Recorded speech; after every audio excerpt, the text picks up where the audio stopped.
My name is Miriam, and at 34, I thought I had built the perfect life with James, my husband of 8 years.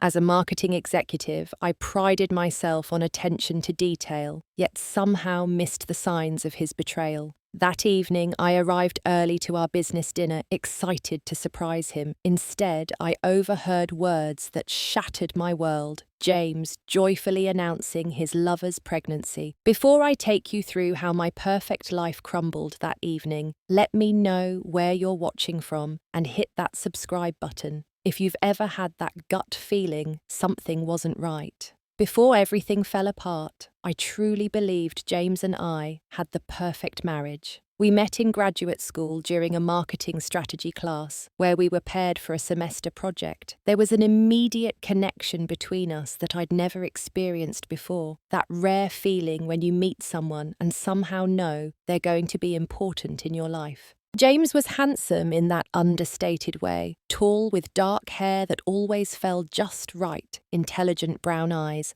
and a smile that made you feel like you were the only person in the room. He was ambitious but kind-driven but thoughtful. I fell hard and fast, something completely out of character for the cautious, methodical person I'd always been. Our romance was a whirlwind. 6 months after our first date, we moved in together. A year after that, James proposed during a weekend trip to Cape Cod, getting down on one knee at sunset on the beach. Our wedding was small but perfect, just close friends and family at a charming historic venue in Vermont during peak fall foliage. Everyone commented on how obviously in love we were, how we couldn't take our eyes off each other. We had agreed early in our relationship that we wanted to build our careers first, before starting a family. It seemed so sensible at the time. We were both ambitious, both wanted to establish ourselves professionally before bringing children into the mix. We have all the time in the world, James would say, kissing my forehead. Let's get everything else in place first. And we did. Over 8 years, we built impressive careers. I worked my way up to marketing director at a growing tech company, while James thrived at his investment firm, becoming one of their youngest vice presidents. We saved diligently and eventually purchased our dream home, a beautiful colonial in a leafy Boston suburb with a wraparound porch and enough bedrooms for the children we planned to have someday. We had a wonderful group of friends who had been with us through everything. Emily and Thomas had been married just a year longer than us, and Emily was my closest confidant. Sarah and Daniel were the adventurous couple who were always planning exciting group trips. Then there was Lisa, my college roommate, perpetually single by choice and the most fiercely loyal friend anyone could ask for. In recent months, James and I had finally started talking seriously about trying for a baby. I had just turned 34. And though we weren't panicking about my biological clock, we agreed it was time to move forward with this next chapter. We had even converted one of the spare bedrooms into a home office that could eventually become a nursery. I'd catch myself daydreaming about nursery colours and baby names during long meetings at work. Looking back now, I can see the subtle changes in James that I chose to ignore. He started working later, coming home with his mind elsewhere. Our conversations became shorter, more functional than intimate. Physical intimacy became less frequent, though when I brought it up, he blamed stress and exhaustion from his new responsibilities after a recent promotion. His promotion came with more client dinners, more networking events, more business trips. I was proud of his success and understood the demands of his career path. I had my own demanding schedule to navigate. We were that power couple who managed 2 successful careers while maintaining what I thought was a solid marriage. I remember telling Emily over lunch one day about my concerns. He seems distant lately, I confided, stirring my coffee absently. All marriages go through phases, she reassured me. Thomas and I barely spoke for a month when he was working on that major acquisition last year. It'll pass. I nodded, wanting to believe her, pushing down the uneasiness that had been growing inside me. You're right.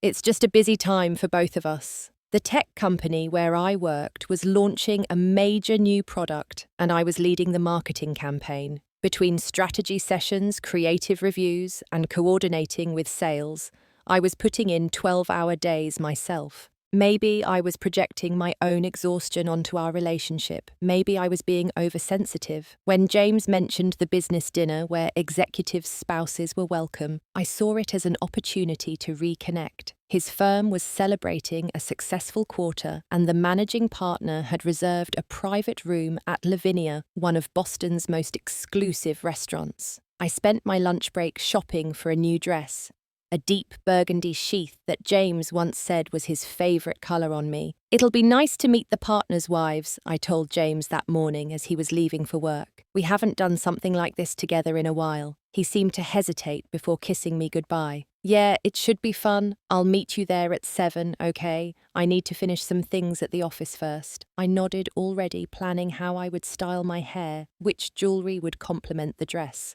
I wanted to look perfect to remind James of the woman he fell in love with, to perhaps reignite whatever had been fading between us. If only I had known that in a few short hours, everything I believed about our marriage would be revealed as an elaborate illusion, that the life we had carefully constructed together was built on quicksand, that the man I had loved and trusted for nearly a decade had been living a double life right under my nose. The day of the dinner, I managed to wrap up my meetings earlier than expected. Our product launch timeline had been approved, and the executive team was pleased with the marketing strategy I'd developed. My boss even commented that I seemed to have hit a new stride professionally. The irony of feeling so accomplished at work while my personal life was unknowingly on the brink of collapse wasn't lost on me later. With unexpected free hours before the dinner, I decided to treat myself to a blowout at the salon near my office.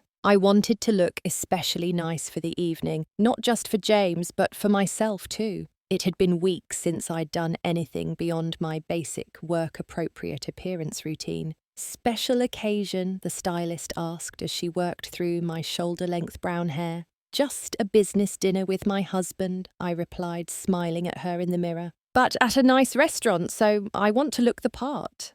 After the salon, I changed into my new dress in my office bathroom. The burgundy colour was rich against my skin, and the cut was sophisticated, but still showed off the figure I worked hard to maintain. I applied fresh makeup, taking extra care with my eyes, using the techniques from a tutorial I'd watched specifically for this occasion. The woman staring back at me from the mirror looked polished, confident, beautiful. I felt a flutter of excitement at the thought of James seeing me like this. I decided to surprise him by arriving early. In my mind, I pictured walking into the restaurant, his eyes finding me across the room, that spark of appreciation and desire I hadn't seen in too long lighting up his face. Maybe tonight would be a turning point for us. Maybe we just needed to break out of our routine to see each other in a different setting. The restaurant was in the financial district, just a few blocks from James's office. I took a rideshare to avoid dealing with parking, arriving at Lavinia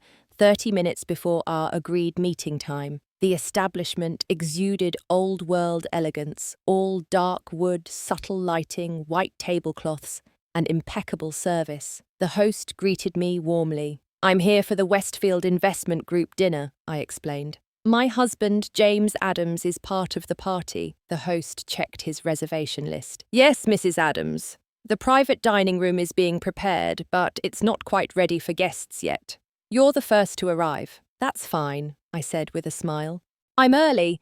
Could I perhaps wait at the bar until the others arrive?" "Of course. Right this way." I followed him through the main dining area toward the bar at the back of the restaurant. As we walked past a partially open door to what appeared to be a small private lounge, I heard a laugh I would recognize anywhere. James. My heart lifted. He was early too. I was about to ask the host to let me join my husband instead of going to the bar when I heard James speak, his voice clear through the gap in the door. "I still can't believe you're pregnant. This changes everything."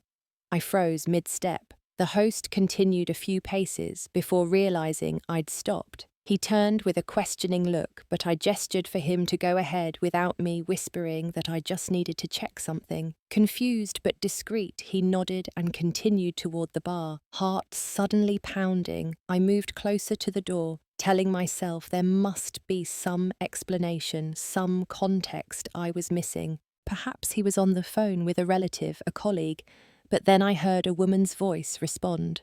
3 months along now. The doctor says everything looks perfect.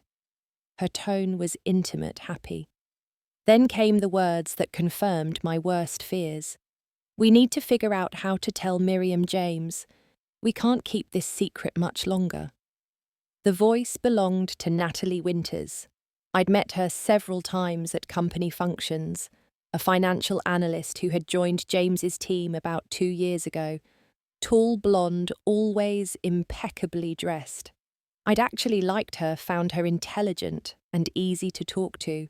Now, I struggled to breathe as the memories rearranged themselves in my mind.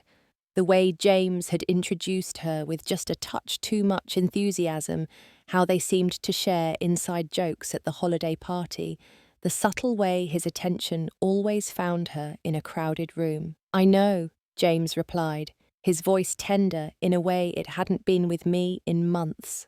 "I've been trying to find the right moment, but there's never a good time to tell your wife you're leaving her." He sighed deeply, especially now that she's talking about us trying for a baby. I must have made a sound, a gasp, a whimper, because there was sudden silence from the room. I backed away from the door quickly, nearly tripping in my heels, and hurried toward the front of the restaurant. My vision blurred with tears I refused to let fall in public. My chest so tight it felt like my ribs might crack under the pressure.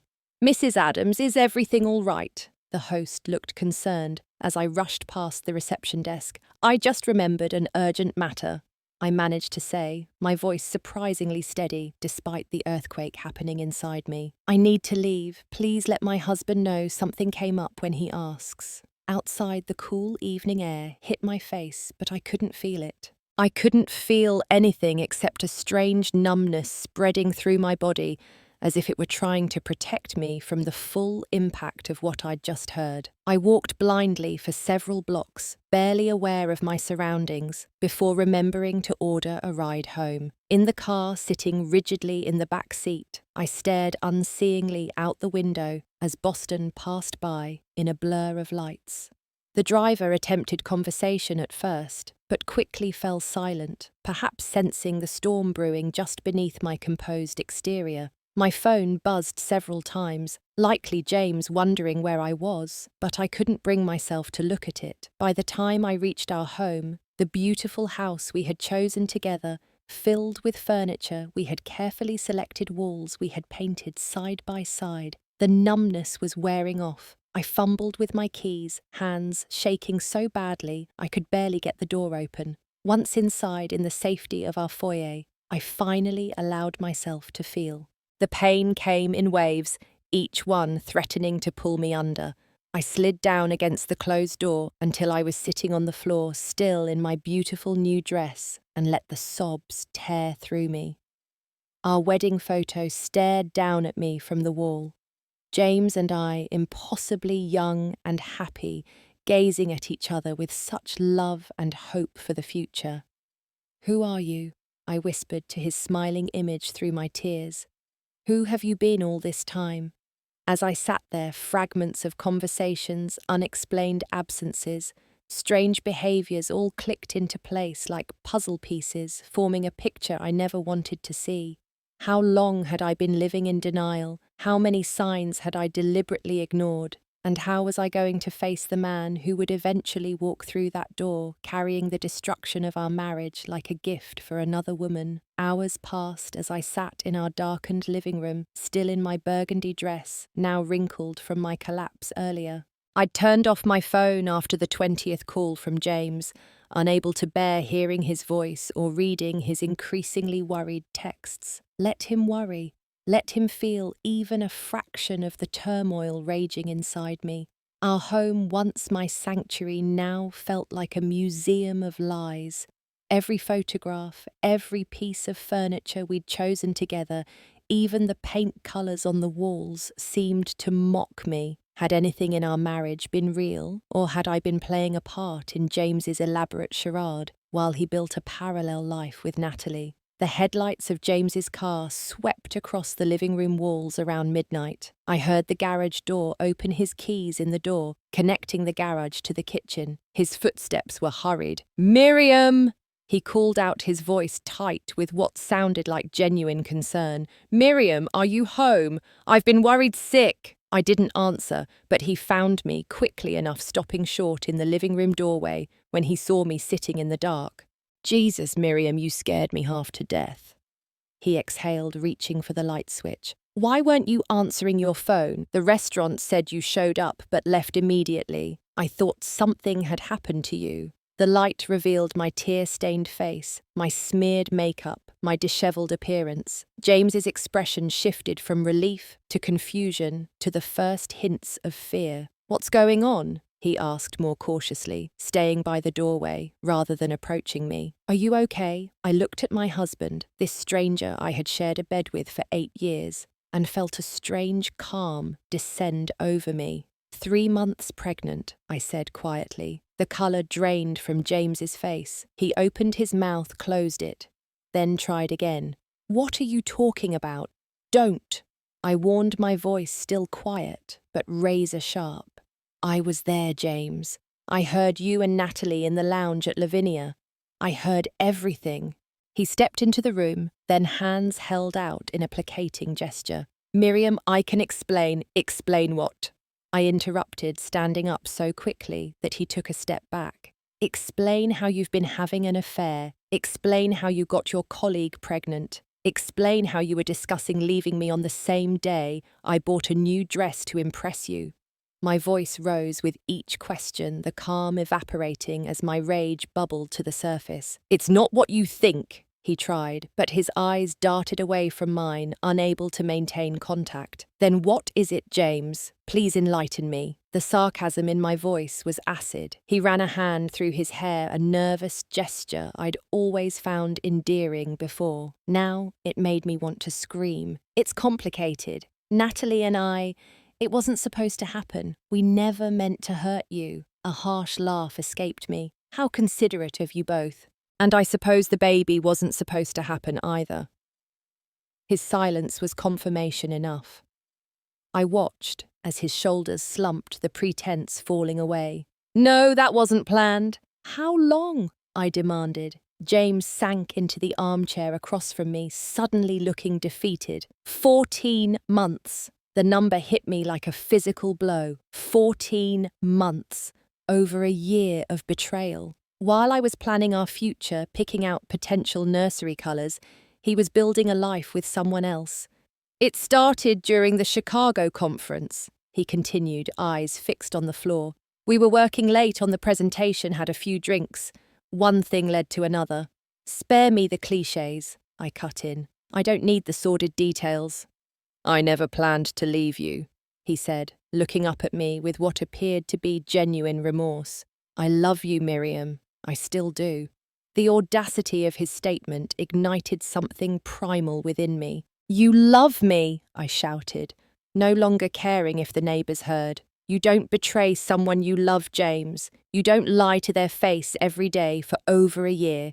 You don't get another woman pregnant while discussing having babies with your wife." He flinched at my volume, but attempted to defend himself. "It's not black and white, Miriam. People make mistakes. Relationships are complicated.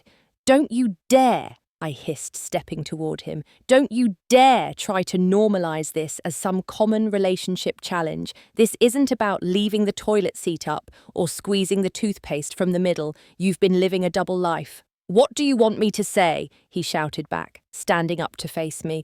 "Yes, I messed up. I got involved with Natalie and things went too far, but I was going to end it. When, after the baby was born, after you'd strung us both along for another few years." I was trembling with fury now. "And how exactly were you planning to tell me about all this? Were you waiting for the right moment to destroy my life?" James's face crumpled. "I don't know," he admitted. "I've been trying to figure it out. I thought maybe we could work through this together." His words stunned me into momentary silence. "Work through this," I repeated incredulously. "You think we can work through you having a baby with another woman? People have survived worse," he said weakly. Something broke inside me then. the last thread of respect I had for this man. "Get out," I whispered. "Miriam, please, get out," I screamed, picking up the nearest object, a crystal vase he'd given me for our 5th anniversary, and hurling it at the wall beside him. It shattered spectacularly, water and flowers and glass exploding across the hardwood floor. James jumped back, genuine fear in his eyes now. "You're not thinking clearly. We should talk when you've calmed down."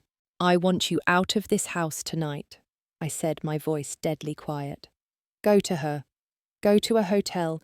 I don't care. But if you're not gone in 5 minutes, I'm calling Emily and Thomas to come get me, and I will tell everyone, your parents, your boss, everyone we know, exactly why." He stared at me for a long moment, perhaps weighing whether I was serious.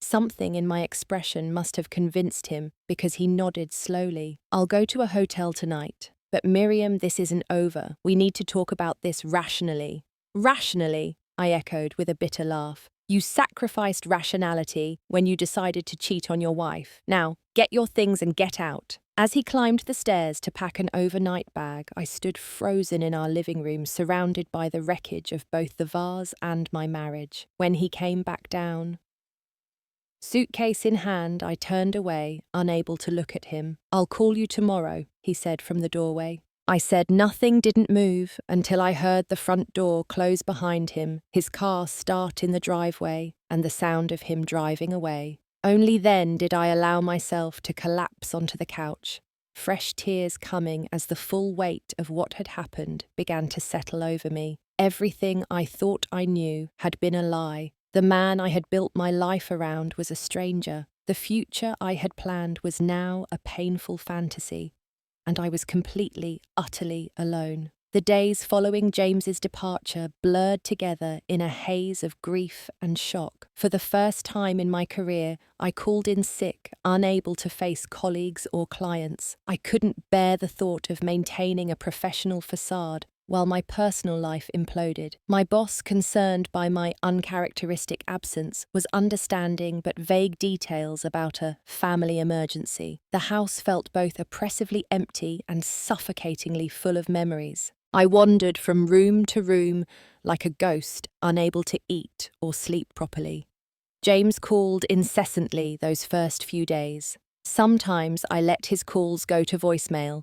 Other times, against my better judgment, I answered only to find myself trapped in circular conversations that left me feeling worse. "We need to talk about this rationally," he would insist. "I still love you. We can work through this." During one particularly exhausting call, he suggested the unthinkable. "Maybe we could try to make it work, all of us. I know it sounds crazy, but I care about both of you." I hung up immediately, disgusted and incredulous. How could I have been so wrong about someone? The James I thought I married would never have suggested something so selfish and delusional. With each passing day, more revelations surfaced. I found the strength to look through our financial records and discovered credit card charges that told their own story, jewelry purchases.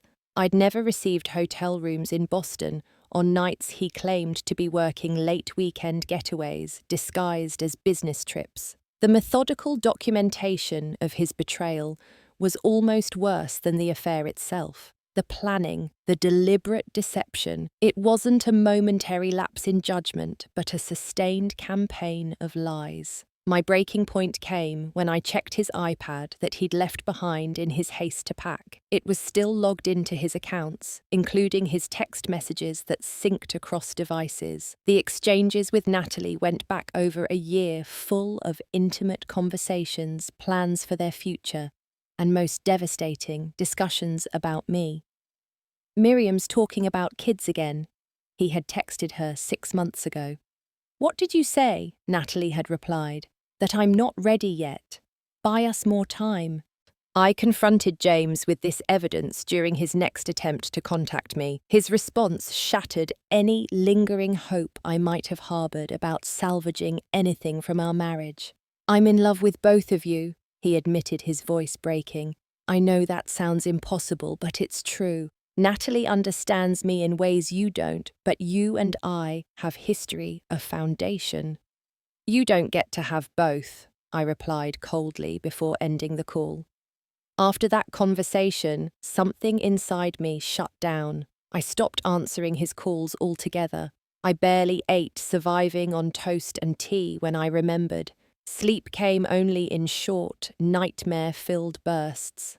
I lost weight rapidly, my clothes hanging loose on my frame. When I caught my reflection in the bathroom mirror, a hollow-eyed stranger looked back at me. My friends tried to reach me, their concerned messages piling up unanswered. I couldn't bear to tell them what had happened, couldn't stand the thought of their pity, or worse, the revelation that any of them might have suspected something.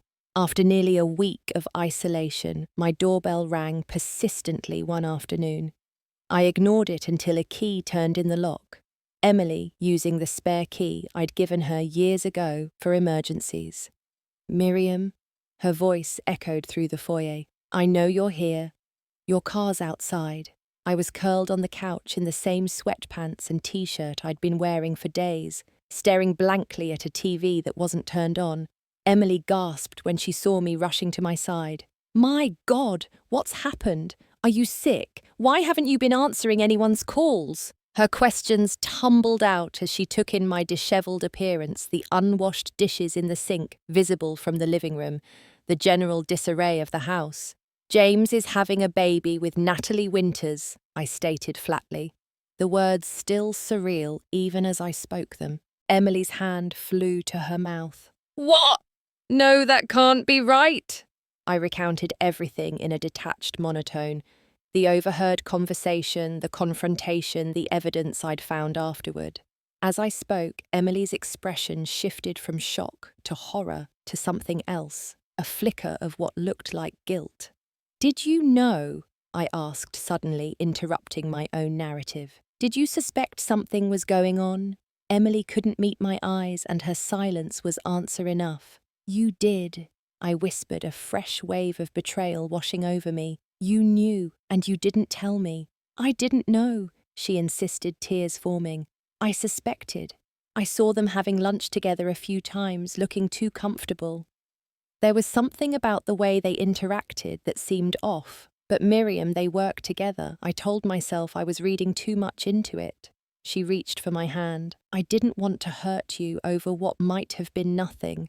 Her words should have angered me, but I was too exhausted for more rage. Instead, a disturbing thought emerged. If Emily had noticed something, who else had? Had I been the only one truly in the dark? Had our friends, colleagues, maybe even James's family been watching me play the role of devoted wife, while privately pitying my ignorance? The humiliation of this possibility was overwhelming. I broke down, then truly broke down, collapsing into Emily's arms and sobbing with an intensity that frightened us both. She held me, murmuring reassurances I couldn't absorb, until my tears finally subsided into hiccuping breaths. You need help, Miriam, Emily said, gently brushing hair from my tear-stained face. You can't go through this alone. That night, with Emily sleeping in our guest room after refusing to leave me alone, I lay awake, confronting the hardest question: where did I go from here? The life I had planned, the future I had counted on, had vanished. I was 34 years old, and the foundation of my existence had been revealed as sand. Who was I without James? What did I want now? And how would I ever trust anyone again? 2 weeks after discovering James's betrayal, I found myself sitting in the office of Catherine Wilson, a divorce attorney recommended by a colleague who'd gone through her own divorce years earlier. The office was warm and inviting, not the cold, sterile environment I'd expected from a law firm. Catherine herself projected both compassion and competence, a woman in her 50s with salt and pepper hair and kind eyes that didn't diminish the sharpness of her gaze. I want you to understand all your options, she explained after I'd shared my situation. Massachusetts is a no-fault divorce state, but given the circumstances, we have significant leverage. I nodded, trying to focus on her words, rather than the surreal feeling that had accompanied me since that night at the restaurant. Was I really sitting in a divorce attorney's office discussing the dissolution of my marriage? The infidelity and the pregnancy complicate matters in your favor. Catherine continued, particularly if you'd like to pursue a fault-based divorce. However, those proceedings can become more contentious and public. I don't want a public spectacle, I said quietly. I just want what's fair. Catherine's expression softened. That's understandable. Many clients come in wanting revenge, but the ones who focus on securing their future usually fare better emotionally in the long run. She explained the process ahead: filing the petition, financial disclosures, potential negotiations, and if necessary, court proceedings. She outlined what I was entitled to after an 8-year marriage, particularly given my contributions to our home and lifestyle while both pursuing careers. One thing I must emphasize, she said, her tone becoming more serious, is the importance of securing documentation now. Based on what you've told me, James has already shown a willingness to be deceptive. We need to protect your interests immediately. That afternoon, following Catherine's advice, I began gathering financial documents: tax returns, investment statements, property records, everything that painted a picture of our marital assets. I discovered accounts I hadn't known existed and realized how little attention I'd paid to our complete financial picture, trusting James to manage things fairly. Catherine also recommended changing the locks on our house. It's still the marital home, she explained, but you're currently the sole occupant and you have the right to privacy and security. Emily came with me to the hardware store that same day. The locksmith arrived that evening, methodically replacing each lock while explaining how the new keys worked. Such a mundane task, yet it felt monumental, a physical manifestation of locking James out of my life. I wasn't prepared for his reaction. Shortly after 9 that night, headlights swept across the living room windows as James's car pulled into our driveway. I tensed, grateful that Emily had insisted on staying over again. The doorbell rang, followed by the sound of a key unsuccessfully turning in the lock, then pounding on the door. "Miriam, open the door, what the hell?" James's voice was slurred slightly. He'd been drinking. Emily and I exchanged glances from where we sat frozen on the couch. "Should I call the police?" she whispered. I shook my head, moving cautiously toward the door, but not opening it. "James, go away! I've retained an attorney. Any communication needs to go through her now." "You changed the locks on my house!" His voice rose in indignation. "You can't do that. It's our house." I corrected him through the door, "and yes, I can.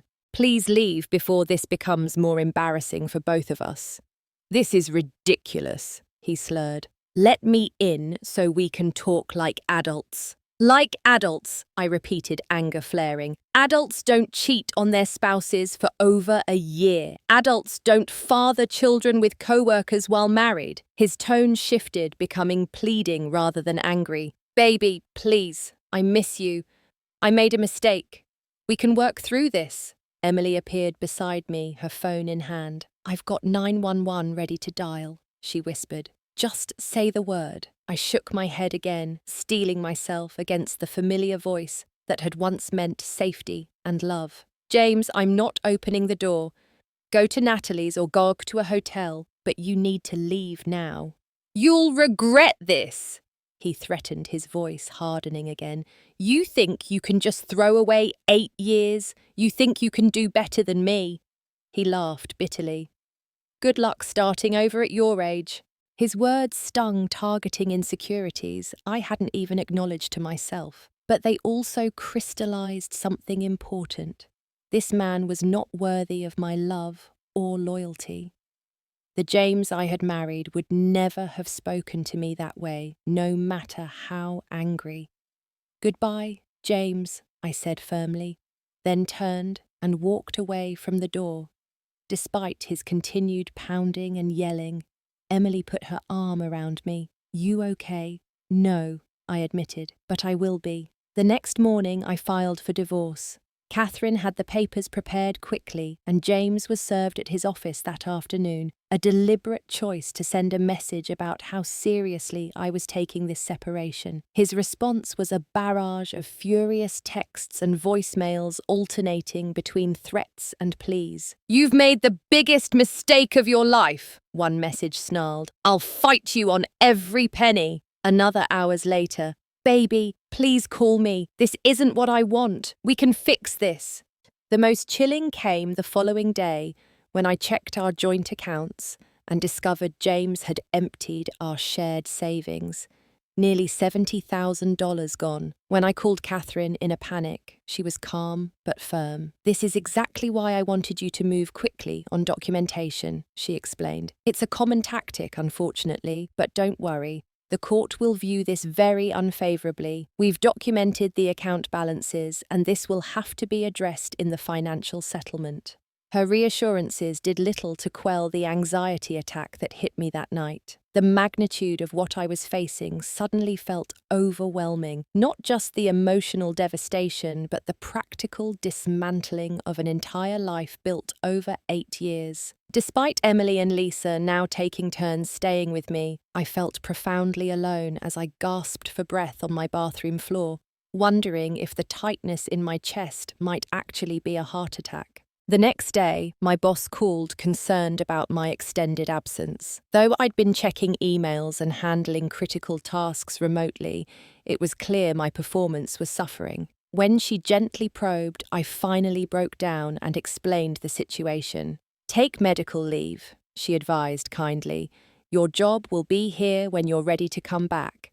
Focus on yourself right now." With that permission, I finally reached out to my parents in Arizona. I'd been avoiding telling them, ashamed somehow of my failed marriage, despite being the wronged party. Their initial shock and disappointment quickly transformed into fierce support. "We're booking flights right now," my mother insisted. "You shouldn't be alone." "I'm not alone," I assured her, thinking of Emily and Lisa's steadfast presence. "But I would love to see you soon." The hardest call was to James's parents, who had always treated me like a daughter. His mother answered, and I could barely get the words out through my tears. Her stunned silence, followed by her own crying, nearly broke me all over again. "We raised him better than this," she finally said. "I don't understand how he could do this to you, to your marriage." "I'm sorry to be the one to tell you," I managed to say. "Don't you dare apologize," she responded firmly. "This is not your burden to carry, Miriam." As the second week turned into the third, I finally accepted Emily's suggestion to see a therapist. Dr. Amanda Jenkins specialized in trauma and betrayal, and from our first session she created a space where I could express the full range of my grief rage and confusion without judgment. "What you're experiencing is similar to PTSD," she explained during our second session. "The discovery of infidelity, especially long-term deception like this, shatters your basic understanding of reality. Everything you thought you knew has been called into question." For the first time since that fateful night at the restaurant, I felt truly seen and understood. This wasn't just a relationship ending, it was a fundamental rupture in my perception of the world and my place in it. Naming it helped somehow. It validated the depth of my pain and gave me permission to acknowledge how profoundly I had been hurt.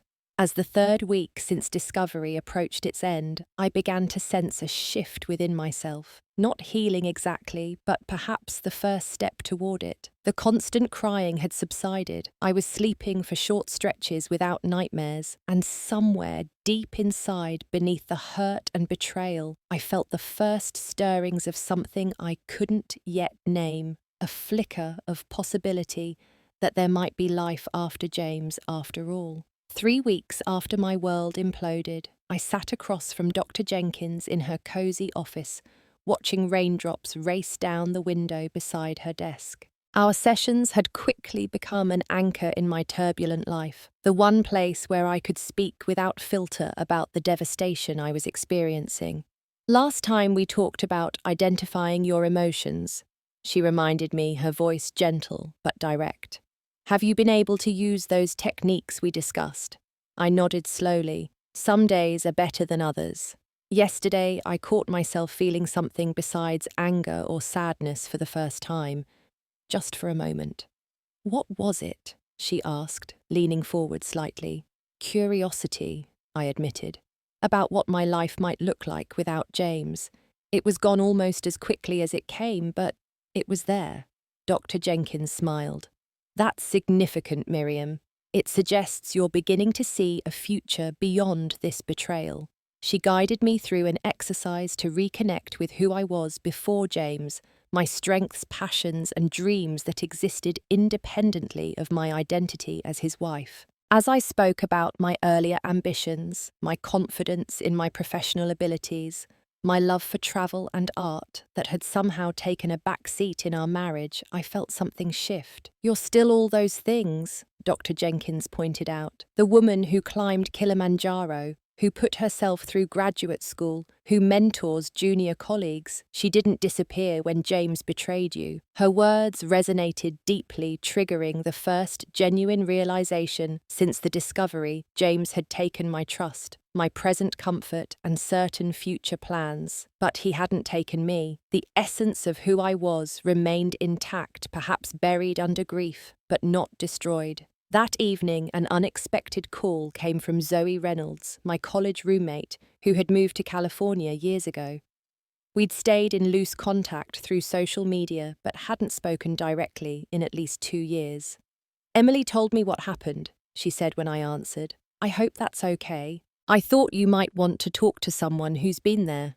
I vaguely recalled that Zoe's marriage had ended under similar circumstances about 5 years earlier. At the time, I had sent the obligatory sympathetic message, but wrapped in my own happy marriage, hadn't truly comprehended the depth of what she was experiencing. How did you survive it? I asked her bluntly, curled up in what I now called my corner of the couch. Because right now, I'm not sure I will. Zoe's laugh was warm but tinged with understanding. I remember that feeling, like you're trying to climb out of quicksand. She paused. I won't lie to you, Miriam. It broke me for a while. I thought I'd never trust anyone again. And now, I prompted when she fell silent. Now I'm grateful, she said simply. Grateful, I repeated, disbelieving. For being betrayed, not for the betrayal, she clarified. For what came after. For being forced to rediscover myself, for building a life that's authentically mine, not defined by someone else's expectations or limitations. Over the next hour, Zoe shared her journey, the rock-bottom moments, the gradual rebuilding, the unexpected joys she'd found in her new life. She was now a partner in an architectural firm, had recently gotten engaged to a man she described as kind to his core, and spoke with a confidence I envied. This broke me, then made me stronger, she concluded. It will do the same for you, Miriam. You just have to get through the breaking part first. After our call, I sat in silence, letting her words settle over me. For the first time, I allowed myself to imagine a life beyond the immediate pain, not just existing without James, but potentially thriving. The next morning, I met with Catherine to discuss our strategy moving forward. James had made several attempts to contact me directly, despite her stern legal warnings against it.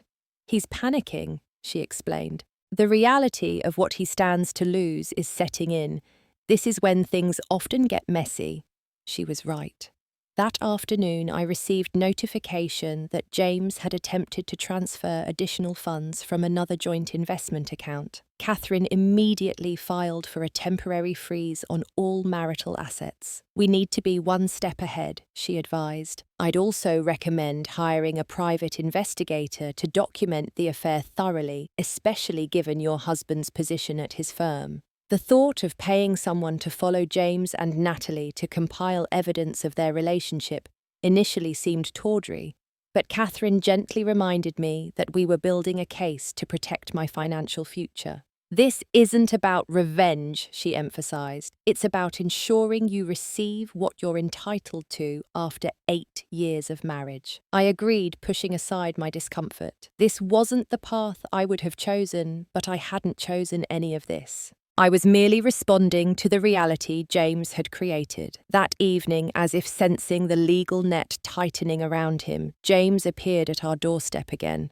This time he brought flowers, lilies my favourite, and wore the expression of contrition I'd seen him use with clients after minor mistakes. 5 minutes, he pleaded through the door. Just give me 5 minutes, Miriam. Against my better judgment, but feeling stronger than during his previous visit, I opened the door but blocked the entrance. Say what you need to say, then leave. He looked terrible, unshaven dark circles under his eyes, his normally impeccable clothes wrinkled. A small vindictive part of me was pleased to see physical evidence of his suffering. I've made a terrible mistake, he began, his voice breaking. Natalie means nothing to me. It was just physical, a stupid fling that went too far. I stared at him, incredulous. A fling? For 14 months while she's carrying your child. Do you hear yourself? He ran a hand through his dishevelled hair. I know how it sounds, but it's the truth. What we have, what we built together, that's real. I don't love her. I love you. The paperwork is filed, James, I said flatly. The process has started. You can't undo what you've done. We can still stop it, he insisted. People reconcile all the time. Couples survive affairs. This isn't just an affair, I reminded him, my voice steady despite the turmoil inside. You created a child with another woman while married to me, while discussing having children with me. The absurdity of his position struck me anew. What exactly are you proposing, that I raise your love child, that we share custody with your mistress, that I pretend none of this happened? His silence told me he hadn't thought that far ahead. He had acted on impulse, coming here with flowers, as if this were a minor disagreement that could be smoothed over with a gesture. I don't have all the answers, he finally admitted. I just know I don't want to lose you. Looking at him, this man I had once thought I knew better than anyone, I felt something unexpected pity. Not forgiveness, not love, but a distant, almost clinical pity for someone so disconnected from the consequences of his actions. You already lost me, I said quietly, the moment you decided that your desires were more important than our vows, the moment you looked me in the eye day after day and lied. You lost me 1,000 times over James. You just didn't notice until now. His face crumpled, and for a moment I thought he might actually fall to his knees on our doorstep. Instead, he straightened, a flash of the old James, composed, controlled, visible briefly. You'll regret this, he said, an echo of his earlier threat, but without the alcohol-fueled anger. No one will ever love you the way I do. I almost laughed at the unintended truth in his statement. I certainly hope not, I replied. Goodbye, James. As I closed the door on his stricken face, I felt something shift inside me. Not a complete healing, but a solidification of my resolve. This was the right path, the only path that preserved my dignity and self-respect. Later that week, Catherine's investigator delivered the first report. James had moved in with Natalie 3 days after I filed for divorce. The same day, he had brought flowers to our doorstep, claiming she meant nothing. The evidence should have hurt, but instead it brought a strange clarity. The man I had loved, perhaps the man I thought I had married, truly didn't exist. This realization, painful as it was, freed me in a way I hadn't expected. I could stop questioning what I had done wrong, what signs I had missed. The failure wasn't mine, it was his. That weekend, I did something that would have been unthinkable just days earlier. I accepted an invitation to dinner with Emily Thomas and a few other friends. As I dressed in something other than sweatpants for the first time in weeks, I caught my reflection in the mirror. The woman looking back at me was thinner, paler, with shadows under her eyes, but she was standing, breathing, continuing. At dinner, surrounded by people who genuinely cared about me, I found myself participating in conversation, even managing a genuine laugh at one of Thomas's terrible jokes. The moment startled me. the sound of my own laughter foreign after weeks of tears and silence. Emily squeezed my hand under the table, a silent acknowledgement of the milestone. "It's good to see glimpses of you coming back," she whispered. "I'm not back," I replied honestly. "I don't think I'll ever be the same person again." She nodded understanding. Maybe that's not such a bad thing. As I drove home that night, a Chicago-based recruiter's email from months ago came to mind. An opportunity I'd dismissed without serious consideration because it would have meant leaving Boston, leaving the life James and I had built. Now the possibility of a fresh start thousands of miles from the scenes of my humiliation suddenly seemed not just appealing, but necessary. I made a decision then, driving through the familiar streets that no longer felt like home. I would fight for what was rightfully mine in the divorce, but I wouldn't fight to stay in a place filled with painful memories. It was time to consider not just surviving James's betrayal, but building something new from the ashes he had left behind. For the first time since that night at Lavinia, I felt something that resembled hope. Not for reconciliation, not for the life I had lost, but for a future I had not yet imagined. A future that, despite everything, might still hold joy, purpose, and eventually peace. 6 months passed, like a strange dream, sometimes agonizingly slow, other times rushing by in a blur of legal meetings, therapy sessions, and painful milestones. The divorce was finalized with less drama than I had feared, but more complications than I had hoped. James eventually realized that fighting me would only damage his professional reputation further and agreed to a settlement that Catherine deemed more than fair. The house, our beautiful colonial with its wraparound porch and rooms we had painted together, went on the market. Preparing it for sale meant confronting every corner of the life we had built, deciding what to keep, what to discard, what to sell. Each object carried memories, some now tainted, others still precious despite everything. In the attic, I found boxes of journals I had kept since college, documenting my hopes, dreams, and plans before James entered my life. Reading them was like meeting a younger, more idealistic version of myself, a woman with ambitions and desires that had somehow become secondary to our shared goals over the years. "I want to travel more," I had written at 23, "not just vacations, but really immerse myself in other cultures. Maybe work abroad for a year or two. I'd love to mentor younger women in business," another entry read. "Create some kind of program to help girls see possibilities beyond traditional paths." These forgotten aspirations stirred something in me, a reconnection with parts of myself that had been dormant. I began making lists of my own, not of shared dreams with a partner, but of what I wanted for myself going forward. News reached me through mutual friends that Natalie had given birth to a boy. James had left his position at the investment firm to avoid the scandal once the pregnancy became public knowledge. He had taken a lower-profile role at a smaller company, a significant step down in both prestige and compensation. The petty part of me felt a grim satisfaction at this consequence, though I tried to rise above such feelings. My own career took an unexpected turn upward. After returning from medical leave with a renewed focus and drive, I threw myself into projects that had previously intimidated me. My boss noticed the change. "You're taking more risks," she observed during my performance review, making bolder strategic recommendations.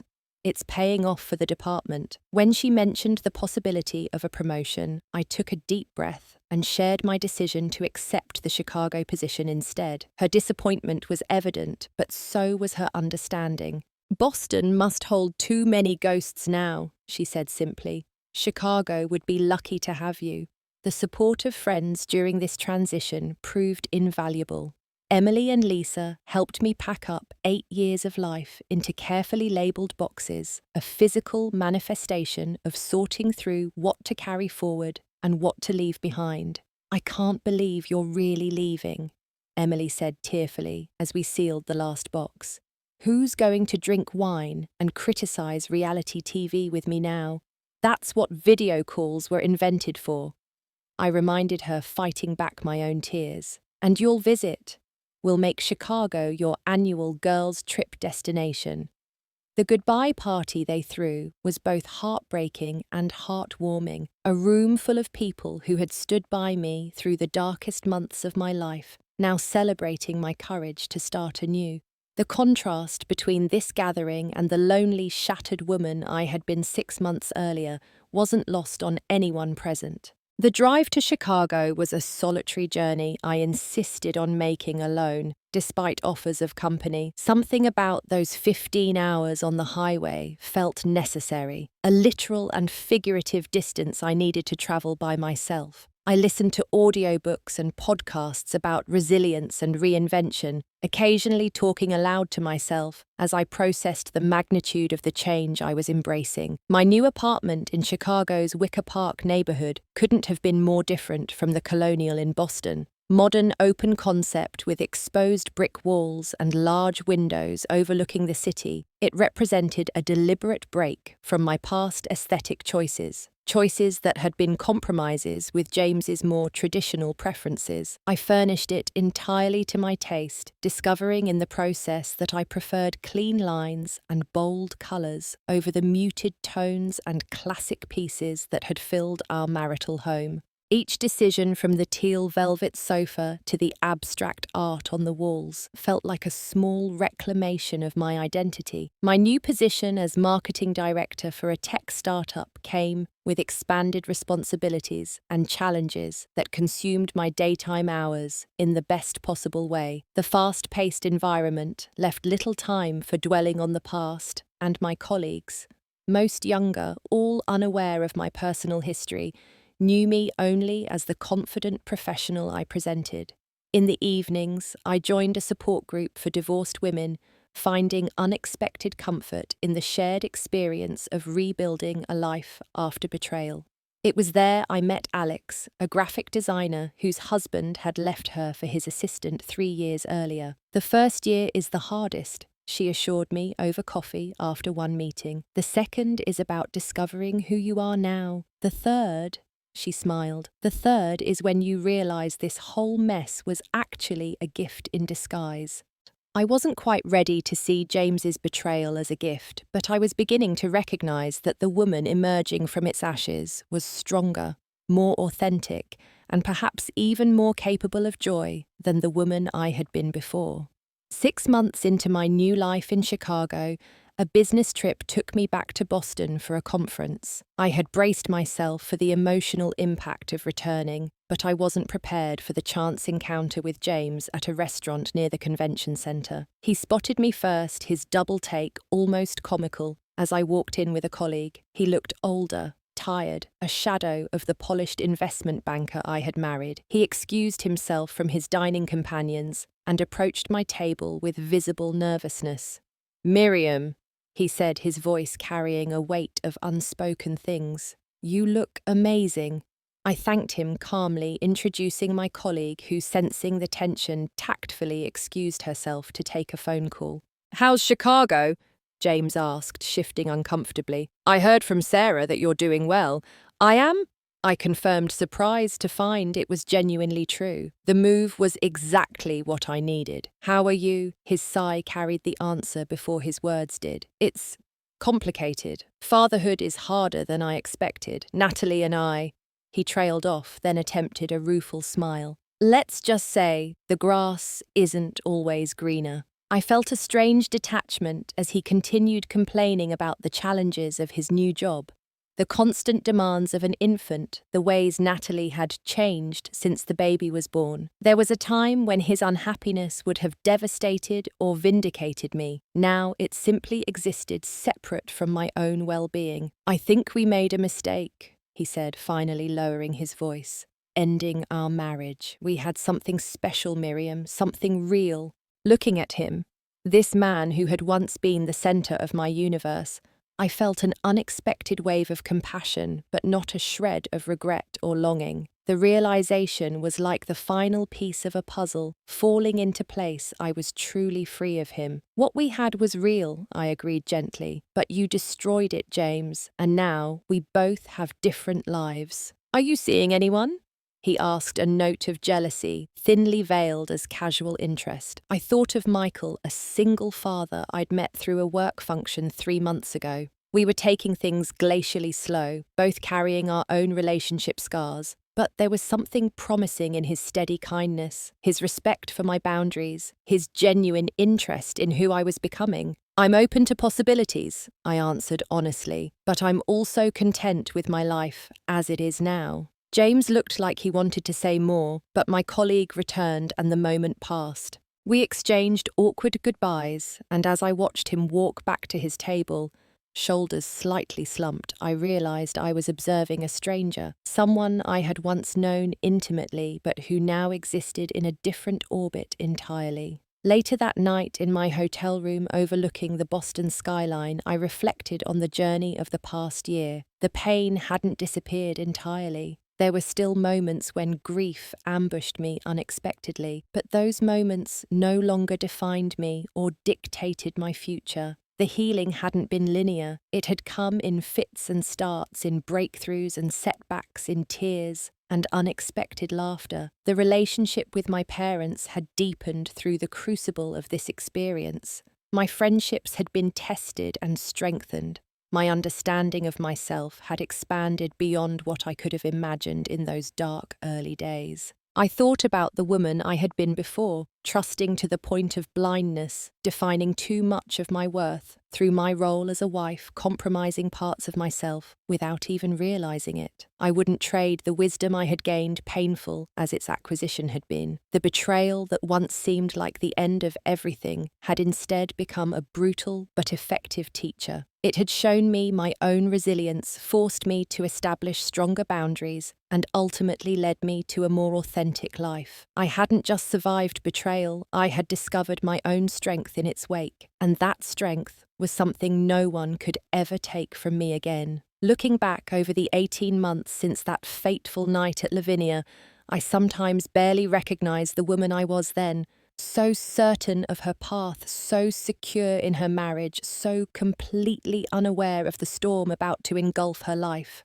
that Miriam seems almost like a character in someone else's story, now viewed through glass familiar but distant. The journey from that moment to where I stand today wasn't one I would have chosen. There were days when getting out of bed felt like climbing Everest nights, when sleep came only after exhausting myself with tears, moments when the future seemed like an endless dark tunnel with no promise of light. But somewhere along that painful path, I discovered something unexpected, my own capacity, not just for survival, but for rebuilding and rediscovery. Selling the Boston house was both heartbreaking and liberating. Each room held memories, both the beautiful ones I cherished and the painful ones I needed to release. As I sorted through possessions, deciding what to keep and what to let go, I was essentially doing the same with the chapters of my life. The antique desk, where I'd written wedding thank you notes, sold. The collection of art books we'd gathered from museum trips kept. James's grandmother's silver that she had given us with tears in her eyes at our wedding, returned to his family with a note expressing my continued respect for them despite everything. When the final papers were signed and the keys handed over to the young couple expecting their first child, I sat in my car outside the house for a long moment. Goodbye, I whispered, not just to the building, but to the life I had expected to live within its walls. Then I drove away without looking back. Chicago embraced me in ways I hadn't anticipated. The energy of the city, the anonymity of being somewhere no one knew my story, the freedom to reinvent myself, all became unexpected gifts. My apartment gradually evolved from a sanctuary where I licked my wounds to a vibrant expression of who I was becoming. I painted one wall a bold teal colour that James would have hated. I hung artwork that spoke to me rather than matched the furniture. I kept fresh flowers on the dining table just for myself. My work at the tech startup provided not just distraction, but purpose. The company's mission to make technology more accessible to underserved communities aligned with values I'd always held but had never had the opportunity to express professionally. Leading a marketing team of young, idealistic professionals reminded me of my own early career passion and reignited my creative thinking. The divorce support group I joined became far more than a place to process grief. These women, each with their own story of betrayal and rebuilding, became a powerful circle of understanding and encouragement. Whenever one of us reached a milestone, signing final papers, moving to a new place, going on a first date post-divorce, we celebrated together. When one of us hit a low point, a difficult holiday, an unexpected reminder, a legal setback, we rallied around with wine, chocolate, and unwavering support. It was in this group that I first spoke the words that would eventually become my mantra: I am not defined by what was done to me, but by how I responded to it.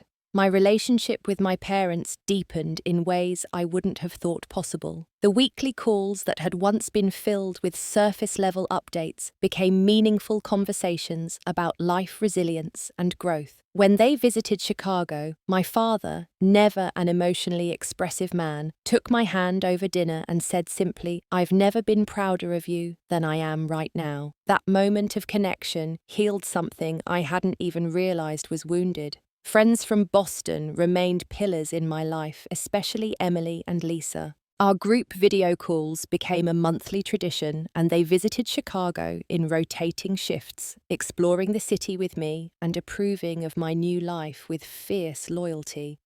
"You seem more you now," Lisa observed during her first visit. "Like parts of you were on mute before, and now the volume is turned up." Dating again was terrifying at first. The thought of trusting someone new seemed impossible after such profound betrayal. The first few attempts were awkward. Coffee meetings where I either shared too much or revealed nothing at all, unsure of the appropriate middle ground. But with time and practice, I found my footing. Michael, the single father I met through a work event, moved slowly and respectfully into my life. His own divorce had been amicable but painful, leaving him with similar scars and caution. Our first date lasted 5 hours, conversation flowing from work to books to travel to our separate journeys through heartbreak. When he walked me to my door and asked if he could see me again, I found myself saying yes without hesitation.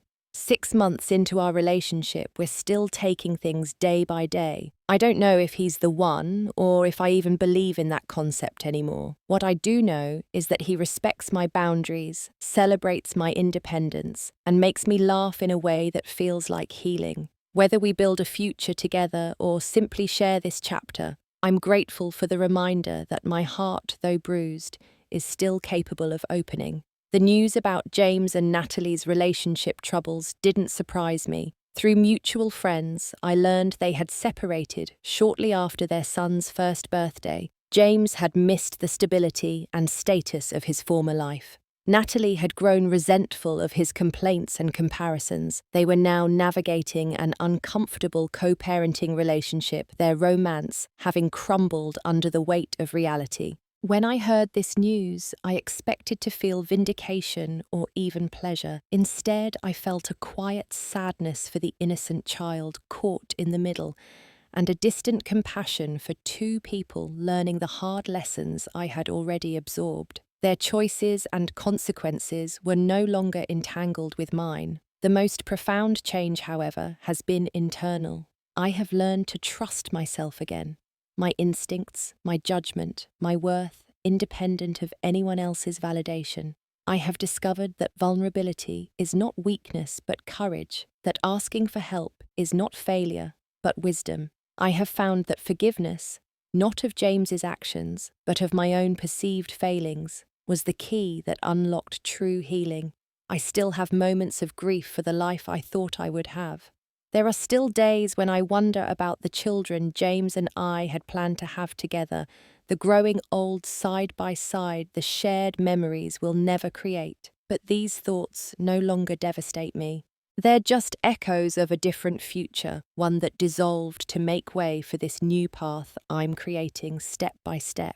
If I could speak to the Miriam of that night at Lavinia, the woman whose world was about to shatter, I would tell her this: the breaking is not the end. The pain will not last forever. You are stronger than you know, more resilient than you believe, and capable of building a life more authentic than the one being taken from you. What feels like an ending is actually the beginning of the most important journey you'll ever take. The journey back to yourself. I didn't just survive betrayal, I discovered my own strength in its wake, and that strength is something no one can ever take from me again. Have you ever experienced a devastating betrayal that ultimately led to personal growth? I'd love to hear your stories of resilience and rebuilding in the comments below. Don't forget to like and subscribe if this resonated with you, and share with someone who might need to hear that there is life.